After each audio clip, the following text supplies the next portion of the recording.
d'écrire vos questions dans le chat et nous allons prendre soin d'y répondre après avoir fini la présentation. Donc aujourd'hui, l'immobilier tertiaire fait face à des défis depuis plusieurs années, que ce soit au niveau de l'urgence climatique et de la transition énergétique, la transformation du travail et les aspirations des salariés, la transformation digitale des entreprises et de l'immobilier, tout ce qui est lié refondation et ESG, avec le reporting extra-financier, la succession de crises sociales politiques et même des crises de guerre. Et à tous ces défis s'ajoute aujourd'hui la réponse aux obligations de la stratégie de l'Union européenne sur la finance durable. Certivea accompagne les acteurs de l'immobilier depuis une vingtaine d'années pour faire face à ces défis. Et aujourd'hui, cet engagement auprès des acteurs de l'immobilier au niveau statutaire, d'être un certificateur engagé, se concrétise par une feuille de route pour devenir une entreprise à mission, avec des efforts concentrés pour mieux aider les acteurs face aux grands défis actuels et à cette nouvelle donne de l'immobilier tertiaire, et pour l'attestation de la performance en matière de développement durable. Certivea est une filiale du CSTB au service de l'intérêt général. C'est le leader en France, qui est le pays leader en Europe pour la certification des bâtiments des tertiaires. Et Certivea est aujourd'hui active dans 26 pays grâce à un réseau de partenaires sur 4 continents. Donc, Certivea a le plaisir de rejoindre l'association des entreprises à mission avec 4 objectifs. Au niveau de l'interaction avec un réseau de parties prenantes qui poursuivent les mêmes objectifs sociaux et environnementaux que Certivea, une diffusion des connaissances pour aider les acteurs qui souhaitent s'engager dans les cadres de vie durable, s'assurer que les solutions et les référentiels élaborés ou délivrés répondent au moins à l'un des objectifs de développement durable de l'ONU, et organisation des audits et des vérifications qui sont réalisées par des tierces parties indépendants et qui sont orchestrées aujourd'hui par Certivea. Donc, Certivea met aujourd'hui à disposition 6 familles de solutions pour répondre aux besoins des différents acteurs et des types d'opérations. Il y a 6 familles de solutions, dont 3 familles de certifications multithématiques qui sont la famille HQE bâtiment durable et HQE territoire durable.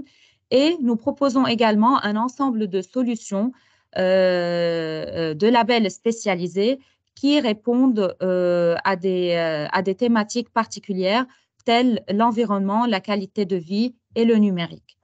Aujourd'hui, cet ensemble de solutions permet, quel que soit le type de l'opération, qu'elle soit en construction, rénovation, exploitation ou aménagement, d'avoir une solution adaptée, et quel que soit le type de bâtiment concerné, des bureaux aux bâtiments d'éducation, de santé, bâtiments de sport, commerce et autres. La solution dont nous allons parler et qui nous concerne aujourd'hui dans le cadre de la taxonomie, c'est la certification HQE. La certification HQE est une procédure par laquelle Certivea, un tiers de confiance, donne une assurance écrite qu'un bâtiment est conforme à des exigences qui sont spécifiées dans un référentiel. Le référentiel HQE est structuré en thèmes qui sont composés d'exigences de performance et de modes de preuve. C'est un référentiel solide sur le plan scientifique et technique. Il est élaboré en partenariat avec l'Alliance HQE-GBC et de nombreuses parties prenantes. C'est un signe de qualité délivré par Certivea après audit tierce partie qui établit la confiance donc, avec l'ensemble des parties prenantes. Et finalement, c'est un acte volontaire qui donne aujourd'hui un avantage concurrentiel qui est connu, reconnu et valorisé par le marché. La certification HQE est née en 2004 en France. Aujourd'hui, cette certification présente un cadre de référence sous 4 engagements: qualité de vie, respect de l'environnement, performance économique et management responsable. Ce cadre couvre l'ensemble des critères ESG en plus de l'aspect économique sous 22 thèmes qu'on peut voir Donc, qualité de l'air, qualité de l'eau, ondes électromagnétiques, confort hygrothermique, sans oublier bien sûr tout ce qui est énergie, eau, déchets, carbone, adaptation au changement climatique, analyse du cycle de vie et évidemment maîtrise des coûts, économie, tout ce qui est gouvernance, adaptabilité et chantier. Donc, c'est un cadre qui couvre l'ensemble des critères ESG.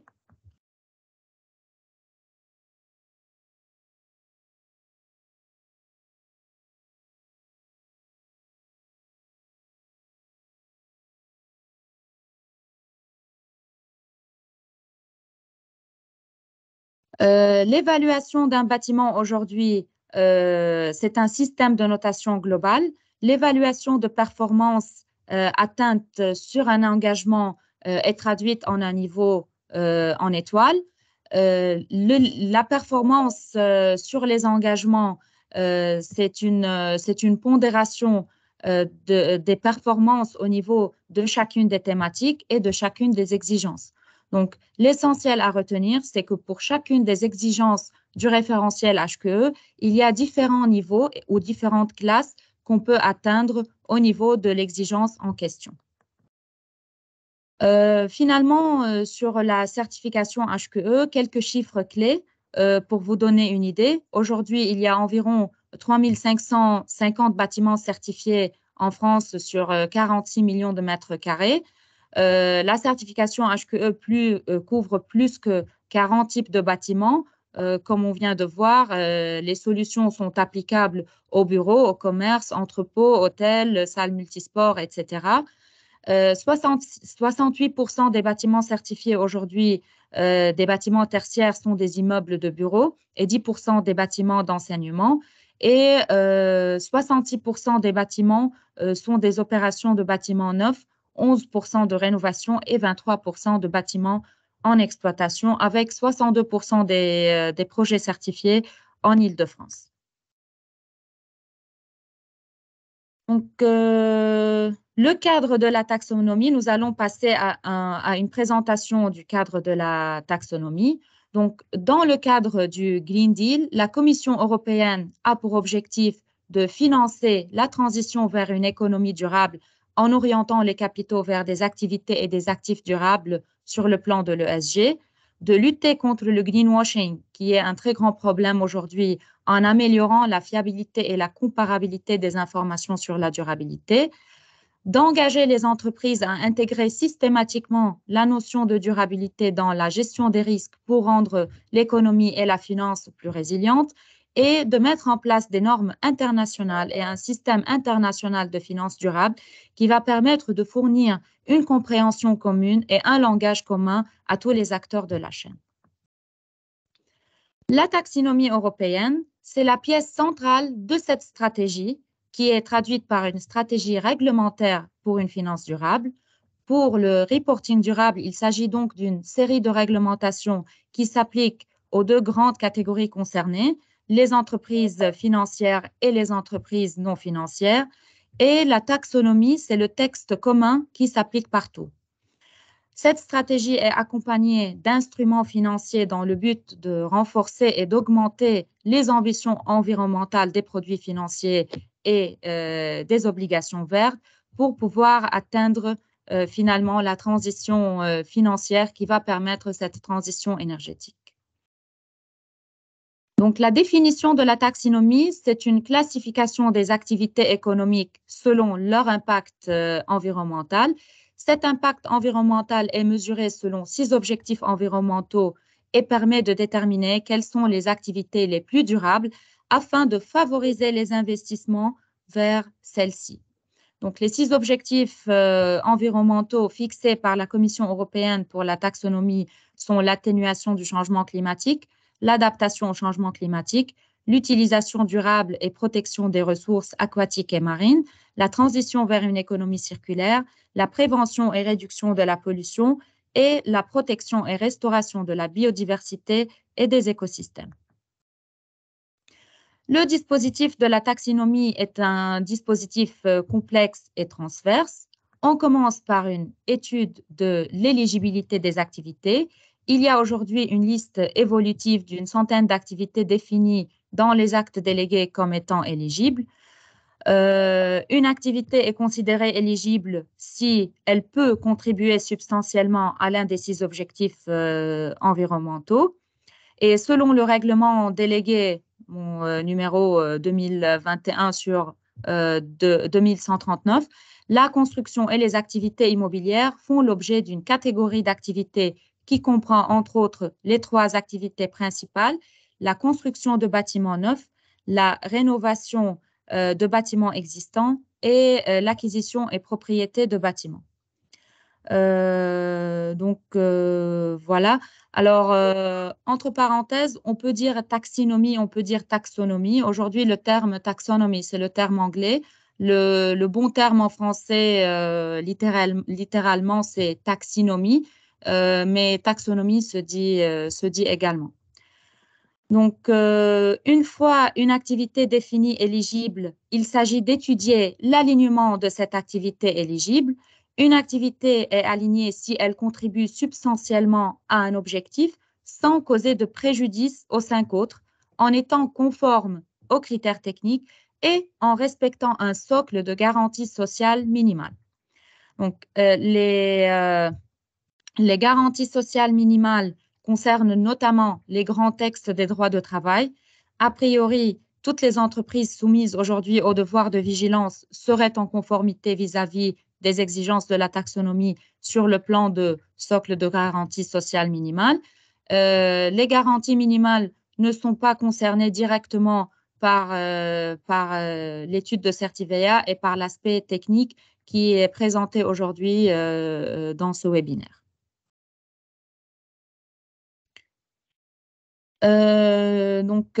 Pour l'alignement, on peut choisir ce qui se dit la stratégie d'alignement. La stratégie d'alignement, c'est un ensemble de critères techniques à remplir pour contribuer à l'un des 6 objectifs environnementaux sans causer de préjudice important aux 5 autres. Aujourd'hui, à date, la Commission européenne a déjà publié pour les activités éligibles des critères techniques pour les stratégies d'alignement avec les 2 objectifs climatiques qui sont l'atténuation du changement climatique et l'adaptation au changement climatique. Et ces critères techniques font l'objet des annexes 1 et 2 du règlement délégué qu'on vient de citer. Donc, pour résumer, le concept fondateur de l'alignement avec les critères techniques, c'est une conjonction d'une éligibilité, d'une conformité avec les critères techniques et le respect des garanties minimales. Une activité est alignée si elle remplit 100% des conditions requises et donc 100% des critères techniques d'une stratégie d'alignement.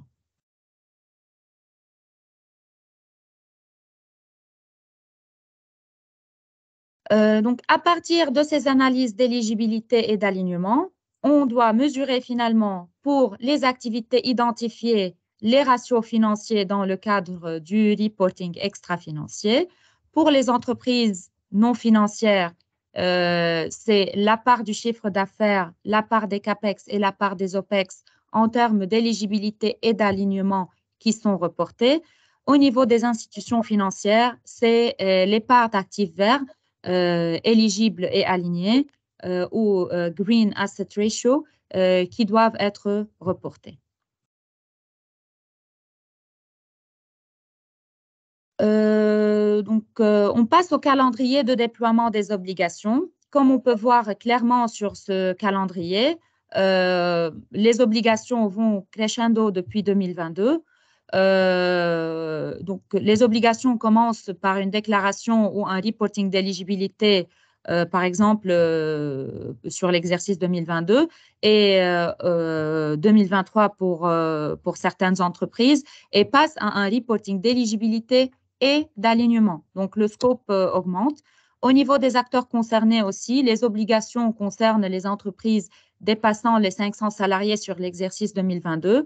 Ces obligations évoluent et vont concerner jusqu'aux petites et moyennes entreprises qui ont entre 50 et 250 salariés sur l'exercice 2027, avec une évolution continue et un calendrier précisé sur chacune des années.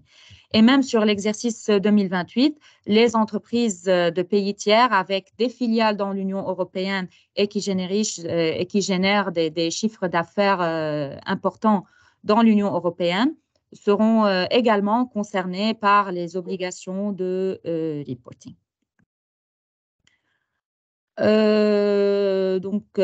Au niveau des acteurs concernés par la taxonomie verte, on remarque au niveau de l'immobilier tertiaire, par exemple, au niveau des entreprises non financières, les promoteurs et les entreprises de construction, rénovation ou vente, les foncières qui aussi achètent, vendent, rénovent, louent ou exploitent des bâtiments auront à reporter les pourcentages ou les parts des chiffres d'affaires, des CAPEX et des OPEX verts. Les entreprises hors immobilier qui achètent, vendent, rénovent ou louent des bâtiments qui sont utilisés comme des magasins ou des entrepôts devraient également reporter les pourcentages de CAPEX verts. Au niveau des entreprises financières, pour les filiales non financières, elles reportent comme les entreprises. Donc, le reporting se fait dans le cadre d'un chiffre d'affaires de CAPEX et d'OPEX vert. Pour les filiales qui exercent des activités de financement comme des prêts immobiliers où les sous-jacents sont alignés ou qui veulent être alignés, ou par exemple pour aligner des sous-jacents à bilan d'actifs, c'est un pourcentage d'actifs verts. De même, les filiales qui exercent des activités d'investissement, également, il y a un bilan d'actifs qui doit être reporté. Et pour les entreprises qui émettent des green bonds ou des obligations vertes pour des projets immobiliers, l'utilisation des critères de la taxonomie aussi pour sélectionner les projets pour obtenir une reconnaissance externe, notamment par exemple le Green Bond Standard. Donc tout ça pour dire que finalement, on remarque qu'il y a un besoin pluriel sur l'ensemble de la chaîne des acteurs. Et pour compléter aussi, par exemple, ce tableau extrait de l'étude du MEDEF, de Deloitte et de EY sur la mise en œuvre de la DPEF sur le secteur immobilier montre aujourd'hui que, par exemple, la plus grande part d'activités éligibles au niveau des CAPEX, des OPEX et des chiffres d'affaires concerne le secteur immobilier. On remarque également qu'une part importante des CAPEX éligibles pour les autres secteurs non immobiliers, comme par exemple les secteurs de grande consommation, de distribution, de services ou de santé, ils ont également une part importante des CAPEX qui est liée aux activités immobilières de ces secteurs, notamment au niveau des immeubles de bureaux, des magasins ou des entrepôts qu'ils peuvent gérer. Et donc, en conclusion, on peut dire que la taxonomie verte est un sujet pour le secteur de l'immobilier et de la construction, mais aussi pour d'autres secteurs à travers leur activité immobilière. Et avec ces obligations crescendo qu'on vient de voir sur le calendrier de déploiement, on se rend compte, Certivea se rend compte qu'il fallait faire quelque chose, notamment pour répondre à ce besoin pluriel de la chaîne de valeur concernée. Donc, après avoir vu donc la définition de la certification HQE et les définitions de la taxonomie, on peut dire qu'on est aujourd'hui face à deux corpus techniques sur le bâtiment durable. La certification HQE, comme on vient de le dire, c'est un signe de qualité par l'Alliance HQE, GBC et Certivea. C'est une certification volontaire qui s'applique à l'immobilier et à d'autres champs connexes comme l'infrastructure et les territoires, qui a un périmètre sur le développement durable global et donc ESG et économie, avec une finalité concurrentielle et une architecture composée d'une certification référentielle thème exigences et niveaux à atteindre au niveau de ces exigences. La taxonomie verte est une réglementation de la Commission européenne qui est aujourd'hui obligatoire et applicable sur tous les acteurs concernés.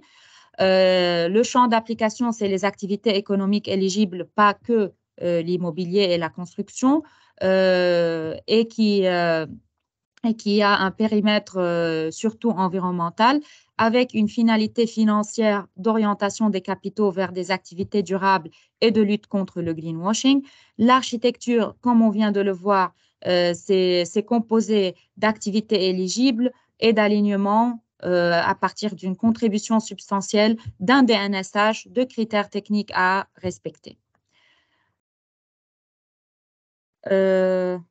Donc, face à ces deux définitions et à cette cohabitation de ces deux corpus techniques sur le bâtiment durable, l'enjeu de l'étude menée par Certivea et que je vais vous présenter, c'est de déterminer si ces certifications connues et reconnues par le marché peuvent aussi aider les entreprises, les consultants, les commissaires aux comptes à répondre aux nouvelles obligations de reporting qui sont centrées sur la taxonomie.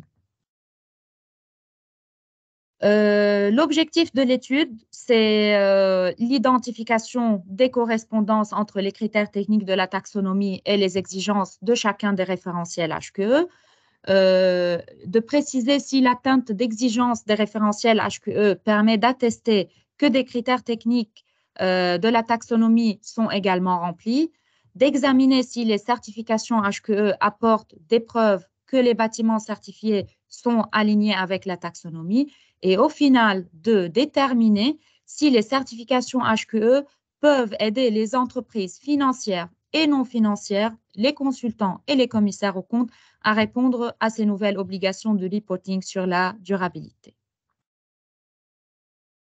Le périmètre de l'étude pour la taxonomie, c'est les 3 activités éligibles selon les 2 stratégies d'alignement avec la taxonomie qui sont disponibles à date et qu'on vient de présenter tout à l'heure. Pour les certifications HQE, pour les bâtiments tertiaires, le périmètre de l'étude a porté sur les certifications NF-HQE et la certification HQE-BD V3 qui sont des certifications antérieures et dont la commercialisation s'est arrêtée fin 2022, en plus de la certification, ou plutôt des certifications HQE-BD V4 qui a été lancée en juin 2022.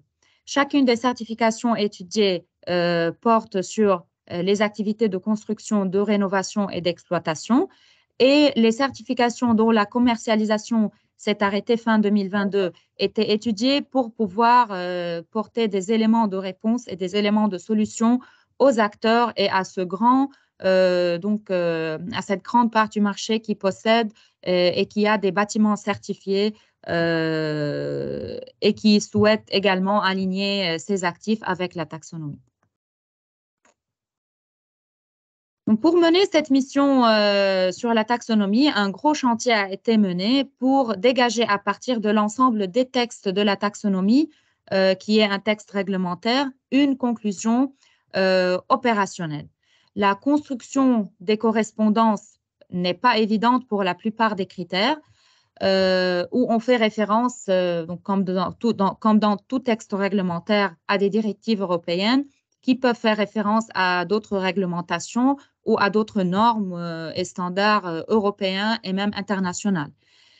La méthodologie a consisté en un recoupement de critères techniques de la taxonomie et revue de l'intégralité de texte, une analyse pour chacun des critères techniques de la taxonomie dégagés avec l'approche de certificateur pour définir là où les preuves et les documentations qui permettent d'attester que le critère est rempli, une comparaison des critères techniques de la taxonomie et des exigences techniques des référentiels HQE dans toutes les situations possibles au regard du périmètre de l'étude.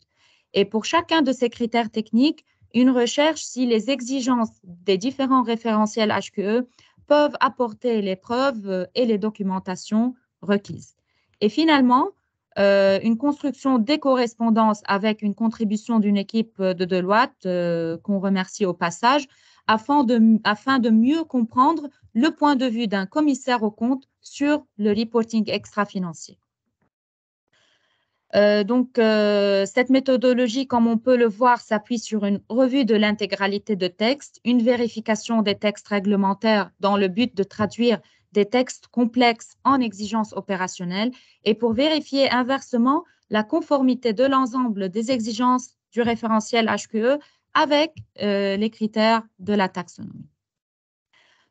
On donne ici un exemple de recoupement d'un critère technique de la taxonomie. Donc aujourd'hui, c'est le DNSH4, transition vers une économie circulaire, et qui concerne aujourd'hui les deux annexes en construction. Par exemple, ce texte a été au final, au regard technique, découpé en deux critères DNSH4, et chacun de ces deux critères aborde une thématique différente. En fait, la première thématique, c'est la gestion des déchets. La deuxième thématique, c'est la circularité des bâtiments et l'économie en ressources dans la conception. Donc, en appliquant cette méthodologie sur l'ensemble des critères de la taxonomie, nous avons pu dégager le nombre de critères techniques par activité éligible, par stratégie d'alignement, pour chacun des critères substantiels et pour chacun des DNSH. Et donc, voilà, pour chacun de ces 14, 10, 3 critères ou 15, 9 et 3 critères, nous avons ensuite, donc, juste pour réitérer ce qu'on a dit sur la méthodologie, sur chacun de ces critères dégagés, il y a eu une comparaison pour pouvoir établir une correspondance avec les critères, avec les exigences dans le référentiel HQE BDV4. Pour rester sur le même DNSH, par exemple, on a pris le texte de la conception des bâtiments, et les techniques de construction favorisent la circularité et démontrent notamment, en référence à la norme ISO 20887 ou à d'autres normes relatives à l'évaluation du démontage et de l'adaptabilité des bâtiments, en quoi leur conception est plus économe en ressources, adaptable, flexible et démontable pour permettre la réutilisation et le recyclage. Donc voilà, c'est un texte extrait des annexes 1 et 2 de la taxonomie. On remarque que c'est un texte avec beaucoup de zones grises, et donc pour pouvoir le traduire d'une manière opérationnelle, la correspondance se fait avec en fait 4 exigences dans le référentiel HQE BDV4. Chacune de ces exigences reprend en fait un élément qu'on peut voir, donc par exemple, plus économe en ressources, adaptable, flexible, démontable. Chacun de ces termes porte en lui toute une exigence, et derrière chacune des exigences, il y a tout un texte qui précise comment on peut atteindre les exigences, quels sont les éléments à regarder, et bien sûr une liste de preuves et de documentation de support. Et pour deux, par exemple, on remarque que pour deux de ces exigences, par exemple, principe structurel facilitant les adaptations futures et mise en œuvre de dispositions sur le second œuvre, il faut atteindre en fait un niveau, et donc le niveau 1. Il ne suffit pas d'atteindre l'exigence, il faut que la performance de l'exigence soit aussi au niveau demandé. Donc, on passe à un autre exemple sur l'énergie. Donc, aujourd'hui, une évaluation par rapport à la réglementation technique, thermique ou environnementale pour voir comment les classes HQE, qui sont différentes des classes réglementaires, par exemple, correspondent aussi à celles de la taxonomie. Donc, on peut voir ici pour chacune des phases ou chacune des activités et selon l'année de construction, les exigences taxonomie sont différentes au niveau de la consommation d'énergie primaire et même au niveau des réglementations correspondantes. Et donc, il fallait vraiment faire cet exercice de correspondance entre les différentes classes HQE et les classes réglementaires exigées par la taxonomie, notamment le NZEB ou Nearly Zero Energy Building. Donc, dans les référentiels, par exemple, HQE-BD, on peut voir ici, notamment au niveau des bureaux, les premières interprétations des top 15 et des top 30 pour les bureaux aujourd'hui. C'est une correspondance aux classes A et B du référentiel HQE-BD. Et de même, tous les projets neufs certifiés HQE-BD correspondent au top 30% au niveau du TNSH. Donc, ces éléments sont évidemment en cours de discussion auprès du ministère et auprès d'autres acteurs. Nous travaillons aujourd'hui sur l'harmonisation de ces éléments, ce qui n'est pas donc assez simple. Si les éléments ont été aujourd'hui stabilisés au niveau du résidentiel, le tertiaire reste plus complexe étant donné la variété des types de bâtiments.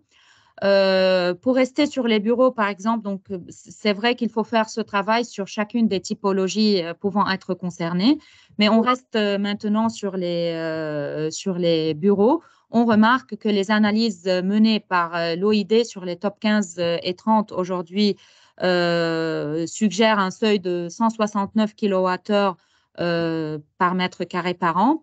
Cette même analyse qui a été faite par DeepKey propose un seuil de 120 kWh par mètre carré par an. Et donc, on remarque une difficulté à stabiliser et à harmoniser. Nous sommes aujourd'hui en attente de la clarification de la méthode de calcul des top 15 et 30. Nous sommes en attente des premiers retours d'opérates qui ont été d'ailleurs évoqués par le ministère aussi sur le sujet. Et reste à voir aussi comment la distinction de typologie va se faire, puisqu'il y a un très grand nombre de typologies. Et donc, c'est vraiment un sujet qui reste à évoluer. Aujourd'hui, nous avons pu établir les correspondances avec les référentiels HQE et avec les classes énergétiques HQE. Mais évidemment, comme d'ailleurs tout l'écosystème de la taxonomie, ça risque d'évoluer dans le temps. Donc, la synthèse aujourd'hui, c'est que les certifications HQE aident les entreprises financières et non financières et leurs commissaires aux comptes et leurs consultants à répondre aux nouvelles obligations de reporting. Les certifications HQE BDV4 apportent toutes les preuves que le bâtiment certifié remplit les critères de conformité avec la taxonomie. Les certifications HQE BDV3 et NFHQE apportent plusieurs preuves que plusieurs critères techniques de la taxonomie verte sont remplis, sans que pour autant un bâtiment certifié HQE, BDV3 ou NFHQE puisse être automatiquement aligné avec la taxonomie. Mais c'est quand même un levier d'alignement pour ces bâtiments ou pour ce parc de bâtiments alignés dans ce cadre connu et reconnu par le marché. Si le but aujourd'hui, c'est d'aligner le parc de bâtiments existants avec la taxonomie, les bâtiments non certifiés auront beaucoup plus à faire que les bâtiments certifiés qui ont déjà cette certification comme un levier vers l'alignement, et ça concerne surtout le parc de bâtiments existants certifiés. Donc voilà, c'est l'aspect technique. Aujourd'hui, l'articulation opérationnelle de la solution proposée par Certivea pour faciliter le reporting sur la durabilité. Certivea met à disposition des entreprises, des consultants, des commissaires aux comptes plusieurs outils et plusieurs solutions. Les outils d'auto-évaluation qui permettent d'identifier pour tout bâtiment certifié en cours de certification ou qui entre en certification les preuves fournies par les certifications HQE et des attestations de conformité des bâtiments avec les critères techniques de la taxonomie. Pour les outils d'auto-évaluation, les tableaux de correspondance pour l'auto-évaluation sur tous les référentiels sont des fichiers Excel. Ces fichiers Excel permettent aux porteurs du projet de dérouler les niveaux de l'opération sur chacun des critères. Si la cellule se colore en vert, c'est un niveau d'exigence qui dit que le critère, donc qui implique une conformité avec le critère de la taxonomie. Et sinon, c'est-à-dire que pour le moment, en l'état, il n'y a pas d'éléments de preuve sur il n'y a pas d'éléments de preuve sur le critère en question. Et donc, ces fichiers Excel sont disponibles sur tous les référentiels pour toutes les activités concernées par la taxonomie et dans tous les scénarios possibles. Pour les référentiels HQE-BDV4 en construction, rénovation et exploitation, l'outil est digitalisé dans ISIA 2. Donc, il s'agit d'une plateforme en ligne qui permet d'ouvrir une campagne taxonomie. Et donc, à chaque fois, on peut choisir la stratégie d'alignement et on peut vérifier pour chacun des critères concernés l'exigence correspondante, si l'exigence est atteinte, et on peut vérifier si on a atteint ou non l'exigence correspondante aux critères concernés. Et ça permet effectivement de télécharger également l'outil Excel, Excel en ligne à travers cette plateforme. En ce qui concerne l'attestation taxonomie par Certivea et qui est déjà attendue par beaucoup, aujourd'hui, nous avons le plaisir de lancer cette phase pilote et nous profitons de ce webinaire pour dévoiler ce lancement et pour vous inviter à être candidat pour cette phase pilote. Donc, si vous avez un projet déjà certifié HQE-BDV3 ou NF-HQE, si vous avez un projet en cours de certification, HQE-BDV4, BDV3 ou NF-HQE, et si vous avez un projet qui entre en certification HQE-BDV4, vous êtes éligible à cette phase pilote. Ce que Certivea recherche aujourd'hui, c'est une dizaine de projets, dont évidemment un parc de bâtiments existants. Et ce que je peux vous dire, c'est que la phase pilote, nous estimons qu'elle durera entre 12 et 15 semaines. Et donc, a priori, nous pouvons vous donner rendez-vous dans environ 15 semaines ou un peu plus pour vous faire part donc des résultats de cette phase pilote et de l'attestation taxonomie dans sa forme finale et dans son allure présentée finalement au client à travers, ou plutôt par la suite, à la phase pilote. Voilà, avant de voir vos questions, nous avons un rapport sur la taxonomie qui reprend notamment la plupart des éléments que nous avons présentés aujourd'hui dans le webinaire. Donc, notre rapport est disponible et téléchargeable gratuitement sur le site web de Certivea.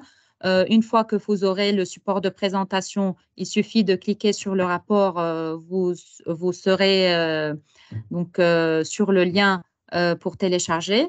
Et juste pour info, il faudra remplir une fiche pour demander le rapport et par la suite, il sera envoyé par mail. Et n'hésitez pas à consulter votre courrier indésirable. Nous restons également à votre disposition pour tout complément d'information, que ce soit sur la taxonomie, que ce soit sur les solutions, sur les outils que nous proposons ou sur la candidature de la phase pilote. Nous restons à votre écoute et à votre disposition. Nous allons maintenant répondre aux questions. Alors, il y a pas mal de questions qui ont été posées dans le chat. Peut-être un premier type de question autour de la correspondance entre et de la validation par HQE-BDV4 des critères techniques de la taxonomie. Donc, il y a une question, est-il vraiment correct de dire qu'il existe une correspondance automatique HQE-BDV4 et taxonomie, alors qu'il faut démontrer la validation de certaines exigences dont l'atteinte reste à la discrétion de chaque équipe projet. Alors, je me suis permis de mettre une réponse dans le chat. On ne dit absolument pas que quand on est certifié HQE-BDV 4, on est automatiquement aligné avec la taxinomie européenne. Encore faut-il que dans cette certification HQE-BDV 4, les exigences du référentiel qui correspondent à des critères de la taxinomie européenne soient bien atteintes avec le niveau qui est nécessaire pour valider ces critères de la taxinomie. Donc, il n'y a effectivement pas, et ce n'est pas ce que l'on dit, d'automatisme entre une certification HQE-BDV 4 et un alignement taxinomie. Il faut bien que les exigences du référentiel qui correspondent à des critères de la taxinomie soient atteintes. Sur ce sujet-là, une autre question sur alors, beaucoup de questions sur la disponibilité des outils, du rapport, de la présentation. Donc ça, effectivement, les outils sont à votre disposition sur demande. Vous pouvez aussi télécharger le rapport et on mettra à disposition aussi la présentation sur demande. Alors ensuite, il y a des questions sur les OPEX, les CAPEX que l'on peut déclarer. Donc, une question sur les loyers versés par une entreprise preneuse à bail au sein d'un bâtiment aligné à la taxinomie peuvent-ils rentrer dans les OPEX verts de cette entreprise? OK pour le CA des bailleurs qui mettent à disposition, mais quid des OPEX pour les preneurs à bail? Alors, est-ce que tu peux répondre à cette question, Hanan? Alors, oui, juste pour préciser, comme vous l'avez bien vu, aujourd'hui, Certivea travaille surtout ou répond surtout à tout ce qui est partie technique de la taxonomie. Donc, tout ce qui concerne les OPEX, les CAPEX, les chiffres d'affaires, la réponse n'est pas donnée par Certivea. Aujourd'hui, c'est surtout les commissaires aux comptes ou les consultants qui peuvent vous diriger sur les classements, sur les loyers éligibles ou non éligibles. Et bien que nous ayons la réponse, nous préférons rester sur ces sujets qui concernent la partie financière un peu à l'écart, puisque ce n'est pas vraiment le sujet, ou plutôt ce n'est pas le champ de travail et ce n'est pas le scope de Certivea aujourd'hui. Idem pour les garanties sociales. Donc, tout ce qu'on peut dire, c'est qu'aujourd'hui, la plupart des entreprises françaises, a priori, surtout celles qui sont soumises au devoir de vigilance, donc surtout celles qui sont soumises au devoir de vigilance sont conformes vis-à-vis des exigences de la taxonomie sur les garanties sociales.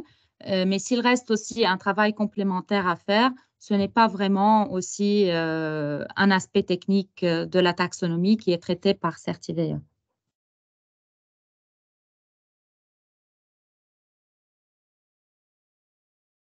Alors, je vais juste répondre, voilà, par rapport à la slide qui laisse entendre le contraire. Alors, la certification HQE-BDV 4 apporte toutes les preuves que le bâtiment certifié remplit les critères de conformité avec la taxonomie. C'est exactement ça. Donc, toutes les preuves de conformité avec la taxonomie peuvent être apportées par les certifications HQE-BDV 4, mais il faut juste les viser et les atteindre avec le niveau de conformité nécessaire pour être conforme. Alors que pour les certifications HQE, BDV 3 et NF, elles apportent plusieurs preuves, ce qui n'est pas le cas pour HQE, BDV 4, et qu'il y a vraiment des critères de la taxonomie qui ne sont pas du tout couverts par la certification HQE, BDV 3 ou NF HQE. Et donc, nous n'avons pas utilisé le mot automatique et nous n'avons pas dit qu'un projet certifié HQE BDV 4 est automatiquement conforme à la taxonomie. Nous avons essayé de faire les correspondances pour proposer un outil aux porteurs de projets, mais il faut faire juste cet exercice de repérer les exigences, de les viser avec les niveaux demandés pour être conforme. Alors, pour poursuivre toujours sur cette thématique, il y a une nouvelle question. Est-ce qu'un projet HQBDV4 est aligné à la taxonomie, quelle que soit son étiquette niveau visé?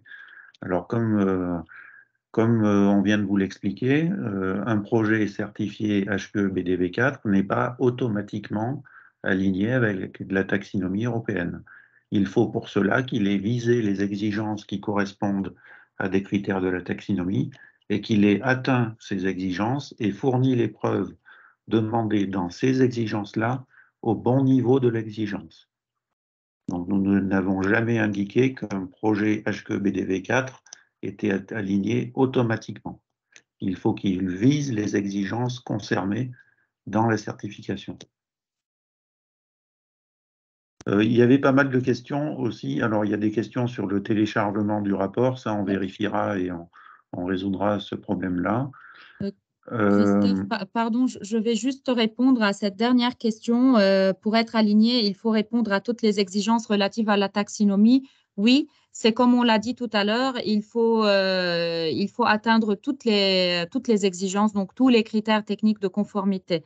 L'alignement avec la taxonomie au niveau d'un actif, c'est un tout ou rien. Soit on remplit toutes les conditions et on est aligné, soit on n'est pas aligné. Les pourcentages dont on entend parler, c'est les pourcentages des actifs à la fin. Mais pour un même actif et donc pour un bâtiment, il doit répondre à toutes les exigences, il doit remplir toutes les exigences et être conforme avec tous les critères techniques pour pouvoir être aligné. Alors, il y a eu pas mal de questions aussi sur les top 15 et top 30 des bâtiments les plus performants. Donc là, tu as apporté pas mal de réponses pendant la présentation.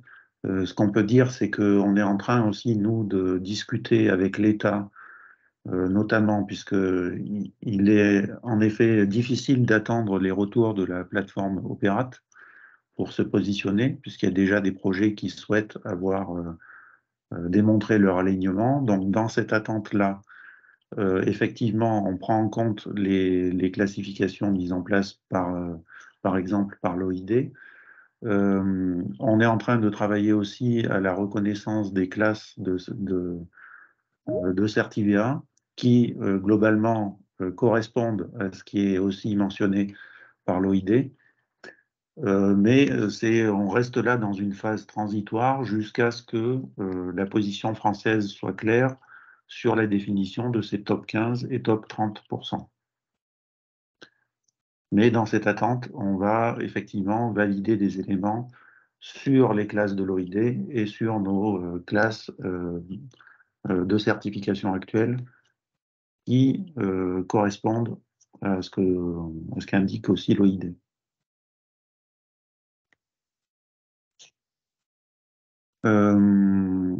Ensuite, le coût d'une opération pilote. Je me permets juste de compléter sur les questions de l'énergie. Nous allons communiquer lorsqu'on aura tous les éléments qui sont stabilisés et nous allons peut-être aussi proposer des échanges sur le sujet là-dessus, sous forme de webinaire peut-être, pour vous communiquer tous les éléments dans tous les détails. Alors, il y a une question sur l'identification claire de ces exigences de HQBDV4 qui correspondent aux critères de la taxonomie. Effectivement, oui, comme vous l'a montré Anan dans la présentation, on a d'une part pour les anciennes certifications hors HQBDV4 des tableaux Excel qui permettent de faire cette correspondance. Donc, c'est très clairement indiqué la correspondance et les exigences concernées. Et vous pouvez avoir accès à ces tableaux Excel sur demande. Et dans la plateforme ISIA qui contient la dernière version HQBDV4, il y a effectivement des reportings particuliers sur la taxinomie européenne avec directement un rapport qui vous est donné sur la correspondance entre la taxinomie et les exigences du référentiel. Donc ça, c'est clairement indiqué.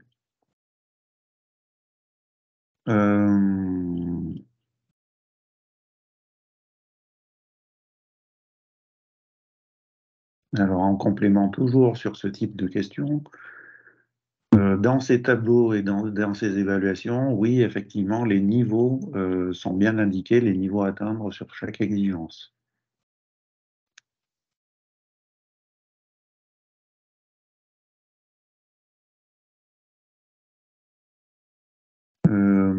Autre question, le référentiel HQE bâtiment, et non plus bâtiment durable V4, mais le HQE bâtiment. Alors lui, pour ce référentiel-là, il y a certains thèmes qui ne sont pas présents dans ce référentiel, comme la biodiversité par exemple, et il y a des exigences des critères techniques de la taxinomie qui concernent la biodiversité. Donc, on n'a pas fait le travail sur HQE bâtiment et l'alignement complet avec la taxinomie est bien avec HQE bâtiment durable V4 et pas avec HQE bâtiment. Il y a une question qui revient, qui a déjà été posée, mais qui revient, donc on va la prendre. Est-ce que les ingénieries et les architectes sont concernés par la taxinomie européenne en tant qu'entreprise non financière ou bien uniquement les promoteurs et les entreprises qui construisent, rénovent ou vendent des bâtiments, comme cela est écrit dans votre présentation? Si tu veux apporter une réponse sur ce point, Alan. Alors là, le slide auquel vous faites référence, c'était censé donner des exemples sur les besoins. Bien sûr, il y en a d'autres, comme on l'a dit, surtout au niveau de l'immobilier. Donc là, c'était censé donner des exemples sur les obligations. Vous pouvez voir davantage d'informations sur les obligations dans le calendrier de déploiement, notamment au niveau du besoin. Je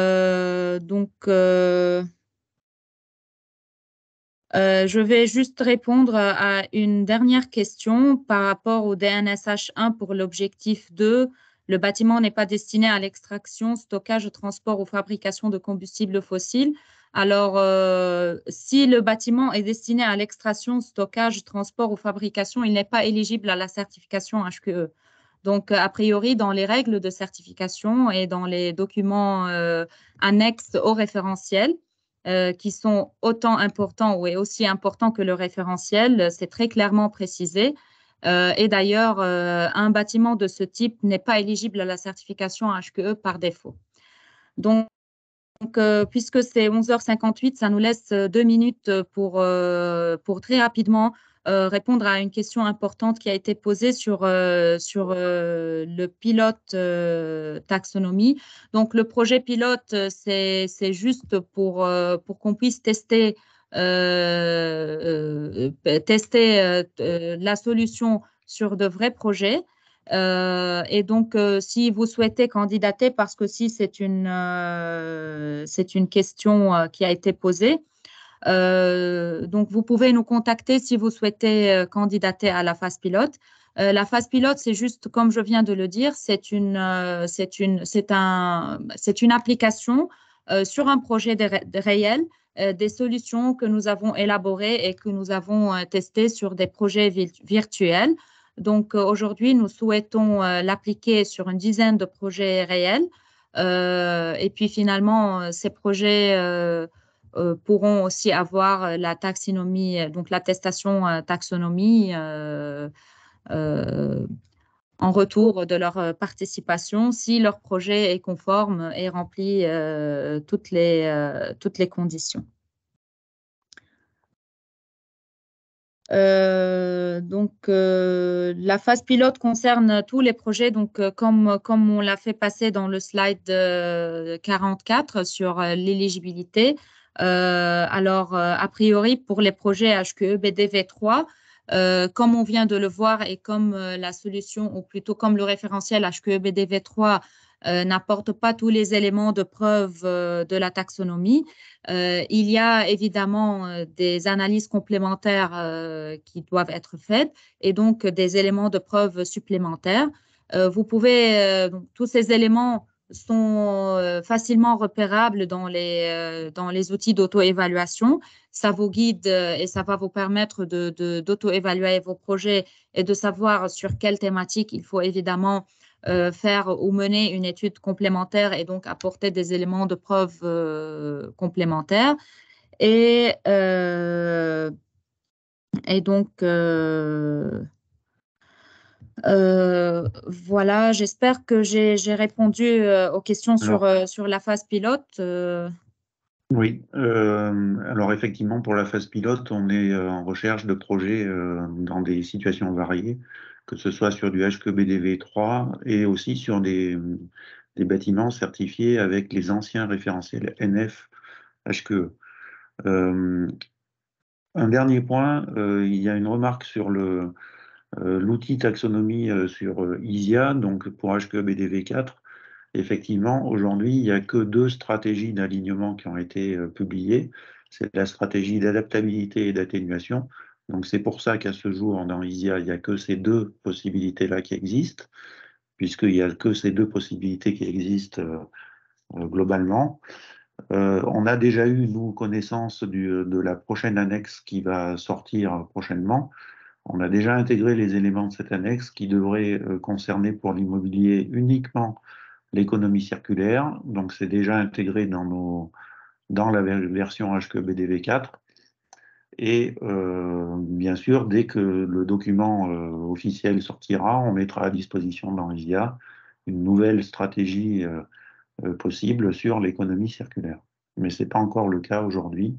Donc, c'est pour ça que vous avez que 2 possibilités, adaptabilité ou atténuation du changement climatique.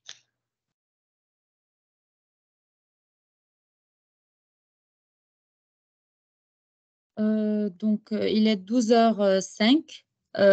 Nous sommes désolés s'il y a des questions auxquelles Christophe et moi n'avons pas eu le temps de répondre.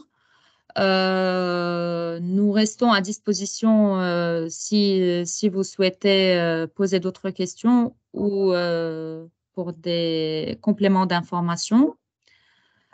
Et je vous remercie de votre participation et de votre attention.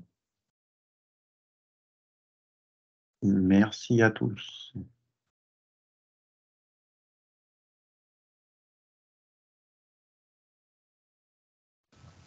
Merci. Bonne journée. Merci, bonne journée.